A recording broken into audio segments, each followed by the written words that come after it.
আর লালন পালন করেছেন, তেমনি তার চাইতে উত্তম তুমি তাদের কি করো, তাদের উপর দয়া করো। রব্বির হামহুমা কামা রাব্বায়ানি সাগীরা। কিন্তু ছেলের মনেই থাকলো না, মেয়ের বাবা মা বলে মনেই থাকলো না, কিন্তু নিজে কর্ম করে গেলে সেই ক্ষেত্রে আপনি ইয়াকিন রয়েছে আপনার যে আমি এই কাজগুলি করে আসছি। সাদাকাতুন জারিয়া বললাম, আও ইলমিন ইউনতাফাউ বিহি, অথবা এমন বিদ্যা, এমন ইলম যার দ্বারা উপকৃত হয় মানুষ। বিদ্যা ছেড়ে এসছে, আদম সন্তান মারা গেছে কিন্তু বিদ্যা ছেড়ে এসছে, তাহলে বোঝা গেল এটি কার কর্ম? নিজেরই কর্ম, অন্যের পক্ষ থেকে নয়, নিজের ইলম ছেড়ে এসছে। লিখনির আকারে হোক আর কোনো ভালো বক্তব্যের আকারে হোক যার দ্বারা মানুষ উপকৃত হচ্ছে, অথবা শিক্ষার আকারে হোক, শিক্ষা দিয়ে এসছে, শিক্ষক একজন শিক্ষা দিয়ে এসছে। আর সবচাইতে উত্তম শিক্ষা হচ্ছে কোরআন এবং হাদিসের শিক্ষা। খায়রুকুম মান তাআল্লামাল কোরআন ওয়া আল্লামাহু, সর্বশ্রেষ্ঠ ব্যক্তি যে ব্যক্তি কোরআনের শিক্ষা নেই অথবা শিক্ষা দেয়। তাহলে বোঝা গেল শিক্ষার ক্ষেত্রে এমন ইলম যার দ্বারা উপকার হয়, এইরকম ইলম ছেড়ে এসছে, কোরআনের ইলম, কোরআনের শিক্ষা দিয়ে এসছে। কোরআনের শিক্ষা মানে শুধু কোরআনের আক্ষরিক জ্ঞান, কোরআন তেলাওয়াত বক্তব্যে পড়াই যায় তা নয়, সেটাও যেমন শামিল, কিন্তু তার চাইতে বড় শিক্ষা হচ্ছে যে কোরআন আল্লাহ রাব্বুল আলামিনের বাণী, তার অর্থ কি। তাহলে ইসলামিক প্রতিষ্ঠানের শিক্ষা কোরআনের তাফসীরের শিক্ষা, এবং কোরআন হাদিস ছাড়া বোঝা সম্ভব নয়। সুতরাং নবী করিম সাল্লাল্লাহু আলাইহি ওয়াসাল্লামের হাদিসে যে শিক্ষা দিল সেই ইলম, তাহলে কোরআন এবং হাদিসের শিক্ষার সাথে যারা জড়িত, এই শিক্ষা যদি ছেড়ে এসে থাকে তাহলে এর উপকার পেতে থাকবে কিয়ামত পর্যন্ত, কন্টিনিউ থাকবে। কারণ আপনি যে কজন ছাত্র তৈরি করে গিয়েছেন তাদের আবার অনেকে ছাত্র তৈরি হবে না? এক একজনের, আপনার যদি 10 জন হয় ছাত্র, তাহলে প্রত্যেকে যে 10 জন আছে তাদের যদি মাত্র 10 জন করে হয়, তাহলে কত হলো? 10 10 100 হয়ে গেল। আবার 100 হলো, ওই 100 জনের যদি 10 জন করে ছাত্র হয় তাহলে কত হবে? হ্যাঁ, তাহলে 3টা পিঢ়ি যায়নি, 1000 হয়ে গেল। এইভাবে কিয়ামত পর্যন্ত কত ছাত্র উপকৃত হতে পারে আপনার ইলম থেকে। আসল কিন্তু আপনি, প্রথম শিক্ষা আপনি দিয়ে গেছেন। এইভাবে যদি নবী করিম সাল্লাল্লাহু আলাইহি ওয়াসাল্লামকে নিয়ে নেন, নবী করিম সাল্লাল্লাহু আলাইহি ওয়াসাল্লামকে নিয়ে নেন, নবী করিম সাল্লাল্লাহু আলাইহি ওয়াসাল্লাম থেকে সাহাবারা শিখেছেন 1,24,000 বেশি সাহাবায়ে কেরাম। তাহলে 1,24,000 সাহাবীর প্রত্যেক থেকে কত তাবেঈ শিখেছেন, আবার এক এক তাবেঈ থেকে কত তাবেঈন শিখেছেন। এইভাবে কিয়ামত পর্যন্ত কত অসংখ্য মানুষ নবী করিম সাল্লাল্লাহু আলাইহি ওয়াসাল্লাম থেকে উপকৃত হয়েছে, হচ্ছে এবং হবে, তাই না? তাহলে এক ভাগ করে ওই নেকি আও ইলমিন ইউনতাফাউ বিহি, যে ইলম দ্বারা উপকার হচ্ছে না দিনের কথা শুনে, কিয়ামত পর্যন্ত যত নেকি হবে এক ভাগ করে নবী করিম সাল্লাল্লাহু আলাইহি ওয়াসাল্লাম পাবেন। বুঝতে পারছেন না? যে কোনো আমলের, যে কোনো ইলম এবং আমলের, এমনকি আপনি নামাজ পড়ছেন, আমি নামাজ পড়ছি, এই নামাজ কে শিখালেন? প্রথম কে শিখেছেন এই নামাজ? রাসূলুল্লাহ সাল্লাল্লাহু আলাইহি ওয়াসাল্লাম। সুতরাং আমার আপনার নামাজের, রোজা, হজ, যাকাত, মাতা পিতার সেবা করতে হবে, তাদের দেখাশোনা করতে হবে। কার ভয় করছি? আল্লাহর ভয়।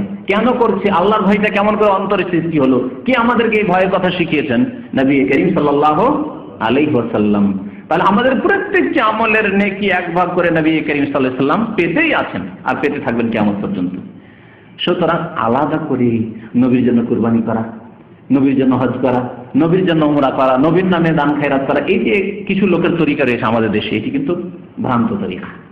নবী আপনার দান খায়রাত আর রোজা, হজ, যাকাত আর কুরবানির মহতাজ না। আমাদের দেশে অনেকেই পারে এটি নবীর নামের কুরবানি, একটা ভাগ আর নবীর নামে, একটা ভাগ নবীর নামে কুরবানি, বেদাতি তরিকা। আবু বকর সিদ্দিক রাদিয়াল্লাহু তাআলা আনহু ওমর ফারুক চাইতে বেশি ভালোবাসতেন আপনি, না ভালোবাসেন আপনি? হ্যাঁ, তারা বেশি ভালোবাসতেন না আপনি বেশি ভালোবাসেন? আলী রাদিয়াল্লাহু তাআলা আনহু তার চাইতে বেশি ভালোবাসেন আপনি। তাহলে তারা খোলাফায়ে রাশিদিন, সাহাবায়ে কেরাম, যারা জান মাল সবকিছুর কুরবানি করেছেন নবী করিম সাল্লাল্লাহু আলাইহি ওয়াসাল্লামের জন্য জিহাদ ফি সাবিলিল্লাহ গিয়ে, তারা তো নবীর নামে কুরবানি করেন। তারা জানতেন যে নবী করিম সাল্লাল্লাহু আমাদের, আমি যে নিজের জন্য কুরবানি করব তারও এক ভাগ নবী করিম সাল্লাল্লাহু আলাইহি ওয়াসাল্লাম পাবেন। সেজন্য বিদআতি তরিকা তারা অবলম্বন করতেন না। আও ইলমিন ইউনতাফাউ বিহি, তো ইলম দ্বারা যদি উপকার হয়, এইরকমই কোরআন হাদিসের ইলমের পরে যে কোনো দুনিয়ার ইলম যা দিয়ে যদি মুসলিম জাতি উপকৃত হয়, আপনার মেডিকেল বিদ্যা দিয়ে, আপনার ইঞ্জিনিয়ারিং বিদ্যা দিয়ে যদি মুসলিম জাতি উপকৃত হয়, মুসলিম জাতির অনেক রোগ ভালো হলো আপনার ডাক্তারি দিয়ে। আপনি একজন ডাক্তার, আপনার ছেলে একজন ডাক্তার, তার দ্বারা অনেক মুসলিম উপকৃত হয়েছে। আপনি একজন ইঞ্জিনিয়ার, আপনার দ্বারা অনেক মুসলিম উপকৃত হয়েছে। আপনার জাতি উপকৃত হয়েছে, আপনার দেশ উপকৃত হয়েছে, আপনার সমাজ উপকৃত হয়েছে, তাহলে এরও ভাগ ইনশাআল্লাহ তাআলা কোরআন হাদিসের ইলমের পরে পাওয়া যাবে। আও ওয়ালাদিন সালিহিন ইয়াদুল্লাহ, অথবা সৎ সন্তান যদি দোয়া করে। কি বলেছেন নবী করিম সাল্লাল্লাহু আলাইহি ওয়াসাল্লাম? শুধু সন্তান বলেছেন না, ওয়ালাদিন সালেহ, সৎ সন্তান হইতে হবে। তাহলে আমাদেরকে এখানে সব সময় এর জন্য সচেষ্ট হইতে হবে যে আমাদের সন্তান যাতে করে সৎ হয়। যথাসাধ্য আপনাকে আমাকে মেহনত করতে হবে, বাকি ফলাফলের মালিক আল্লাহ। সৎ আল্লাহ করবেন কি করবেন না, আল্লাহর কাছে দোয়া করতে হবে এবং মেহনত করতে হবে, গড়ে তোলার চেষ্টা করতে হবে। তারপরে গড়ে উঠলো না উঠলো এটা আল্লাহর হাতে, এটা আপনার হাতে নেই। কিন্তু আপনি যদি চেষ্টা না করেন তাহলে কি গড়ে উঠবে? কর্ম না করে কেমনি গড়ে উঠবে? কখনো গড়ে উঠবে না।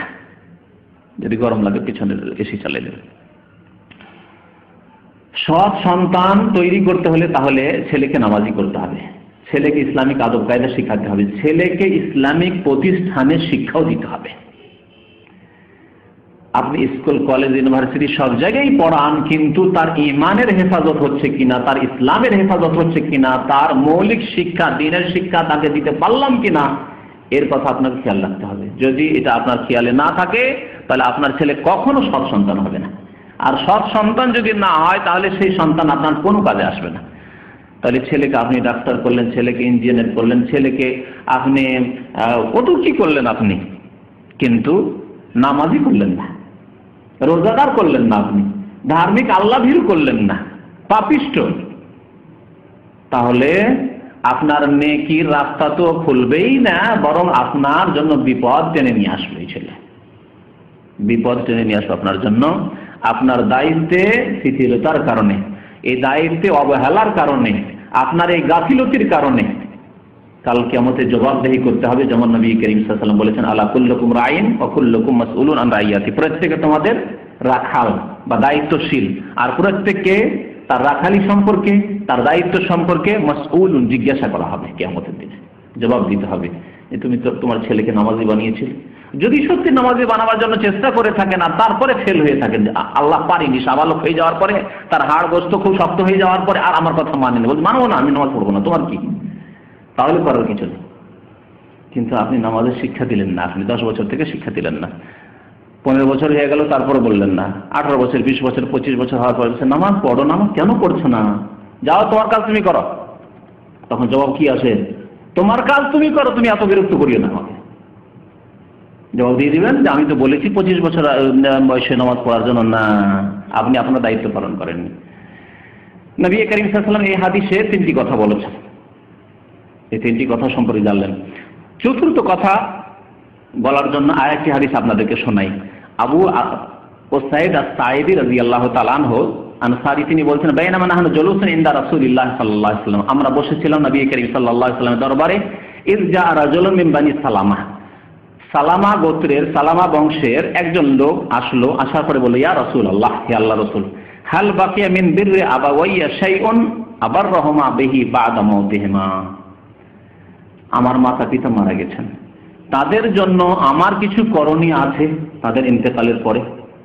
যতদিন তারা হায়াতে ছিলেন, বেঁচে ছিলেন, তাদের খেদমত করেছি, তাদের হক আদায় করার চেষ্টা করেছি, কিন্তু তাদের মওতের পরে, ইন্তেকালের পরে আমার কিছু করণীয় আর আছে, করতে পারি তাদের জন্য। নবী করিম সাল্লাল্লাহু আলাইহি ওয়াসাল্লাম কয়েকটি কথা বলেছেন, তার মধ্যে প্রথমটি হচ্ছে আস-সালাতু আলাইহিমা, মাতা পিতার জন্য দোয়া করা। সালাত মানে দোয়া, কোরআনের ভাষায় সালাত মানে নামাজও, আকিমুস সালাহ মানে নামাজ কায়েম করো, তাই না? নামাজের একটা অংশ হচ্ছে দোয়া, এই জন্য নামাজকে সালাত বলা হয়, কিন্তু সালাতের শাব্দিক অর্থ হচ্ছে দোয়া। আল্লাহ রাব্বুল আলামিন তাই নবীকে বলছেন সাল্লাল্লাহু আলাইহি ওয়াসাল্লাম যে তোমার কাছে যখন সাদাকা নিয়ে আসবে, যাকাত নিয়ে আসবে লোকেরা, তখন তাদের কাছ থেকে যাকাত গ্রহণ করো, ওয়াসাল্লি আলাইহিম, তাদেরকে দোয়া দাও, ওয়াসাল্লি আলাইহিম। তাহলে সালাতের আসল অর্থ হচ্ছে দোয়া। নবী করিম সাল্লাল্লাহু আলাইহি ওয়াসাল্লাম কি বললেন? আস-সালাতু আলাইহিমা, মাতা পিতার জন্য কি করা? দোয়া করা।